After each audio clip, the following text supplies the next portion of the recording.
And I have the first regular season week 1 trench report for you, Charlie. Are you ready for this? I'm ready for it. We got the drum roll going. And let's do it. Let's go. Let me preface this by saying overall, the O-line did what they needed to do to get out there with a win. They put up 34 points, no pre-snap penalties, which I thought was a really good job. Don't want to gloss over that because that's important, especially for a quarterback like Aaron Rodgers, who needs that communication, that cadence, and all that is important. You see, we got a first down because of the Aaron Rodgers thing. When the defensive lineman is hustling off the field, he catches them with 12 man on. So communication was good from quarterback to center, which is good. No bad snaps, which was a big thing going into this camp. Zach had some issues with that towards the end of last year. No bad snaps. But by and large, we got some improving to do. And I'm start out on the right side. Troy Fontano. Second start at right tackle, first start of the year, obviously.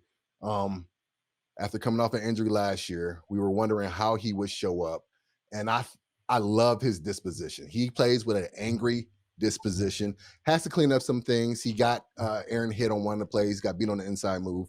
But I love the way he comes off the ball. I love how he attacks the defender and he's not catching, which is an issue for the other guy once we get to the left tackle and Broderick Jones.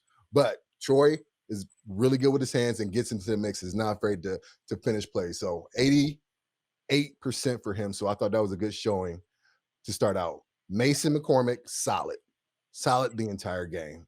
Not going to wow you with some of the stuff he's done. He's not the fastest guy, but he's strong. He holds his own, and not a lot of guys get past him. So Mason McCormick ended up with an 89. Good game. This right side did well by and large for the most part. Zach, the leader of this offense, he's really starting to show that he has what it takes to be the next great center in this lineage of centers for Pittsburgh Steelers, which is the best lineage in all of football.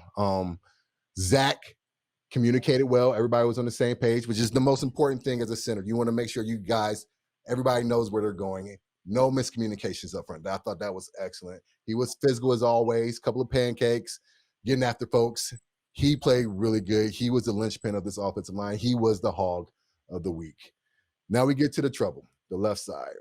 Isaac, like you alluded to earlier in the show, had not practiced, and you could tell he was rusty.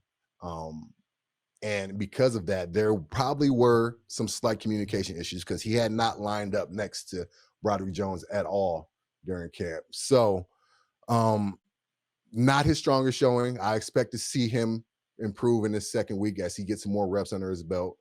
He is a guy that we have to depend on, especially to help Broderick along, because as we get to the left side, our lowest grade of the evening, and it's no surprise that it was Broderick Jones with a 73%, due in large part, he gave up 3 sacks and gave up 3 other pressures. We have to clean that up. Now, I'm not going to beat on this guy because there were some positives in this game. And once he decides that he wants to throw his hands a little bit more, he's going to be a heck of a football player. But right now, he's catching everything. The only thing that saves him on a lot of these plays is he has amazing feet. But he's not physical at the point of attack. He's not attacking. And he's really inconsistent on effort. And you don't want to be associated with that as an offensive lineman in the NFL, is effort being an issue. Sometimes he goes out there and he finishes plays. Other times he looks like he's in his head waiting for somebody to fuss at him. And so by and large, the offensive line did enough to get the job done, but there are some issues that need to be cleaned up really quick, fast, and in a hurry. And Broderick Jones is at the forefront of that. He needs to work on his technique. I think there's some things that he did well in the game, but this was not a good game. This is not the way he wanted to start. He has a little bit of time, but not that much because we have a 41-year quarterback that he's blocking for.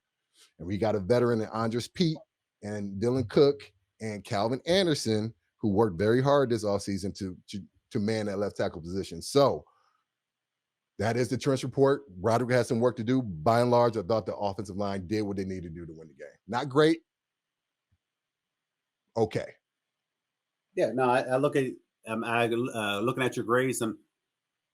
There's not much more really to add. I guess when you talk about Broderick, and I know Audie, that's the low hanging fruit at this particular point, new start at the left tackle position. Are you as concerned with what you saw in week 1 as it relates to whether he can clean that up, getting ready to play week 2 against the Seahawks, but also being that it's a home game?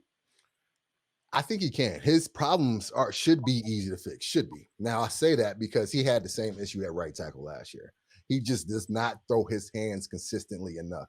The dude is a freakish athlete. He has quick feet, knows how to get in position, but he might have lost a tad bit too much weight because I'm seeing that he's afraid to throw his hands. And that usually means that you're trying to catch and absorb and use your body mass to protect you. That means you're not having a lot of faith in your punch, and you're not having a lot of faith in the drive off the ball if you're catching like he's catching. And so it's a confidence thing, but it's really easy to pinpoint what it is that's wrong with him. And it's throwing his hands. Andres Pete, if you go back and watch some film of him earlier in this preseason, and he's the veteran on this team, and I hope Broderick is really picking his brain because I'm sure that's a big reason why they brought Pete in. If you go back and watch his preseason games, he is what Broderick should be emulating as far as hand usage. And if he does that, he'll be just fine. Okay. There we go. I will say I'm not looking at it. I'm not as concerned only from a communication perspective because it was a tough defensive line of the Jets that they were facing. You are on the road. Now, if these same things that we're talking about now show up in week 2, then yeah, it's time to raise the red flag or, our antennas and raise the red flags to the point where we have to continue to talk about these things because now 1 and 2 is starting to become a habit. And if you do that, guess what? Other teams are going to pick up on that. Exactly. I mean, and like I mentioned, I'm gonna keep on saying it. Everything looks a little better when you're working with 1-0. If this was 0-1, coaches might be taking a longer look at Andres Pete in practice or in Calvin Anderson in practice because losses do have their way of magnifying the bad. And thank God we don't have to do that this week. But Broderick, I'm sure he's getting a healthy dose of Pat Meyer today and tomorrow as he's in that film study, watching film, hopefully correcting his mistakes. I have faith that he will. O-line is trending in the right direction. They have a lot of potential, Charlie. I have a lot of potential, and I'm looking forward to see what they do in this week too. I agree with you. The potential is there, and I'm loving Zach Frazier in the middle there. That guy going to be here a long time and going to do so at a high level. Yes, sir.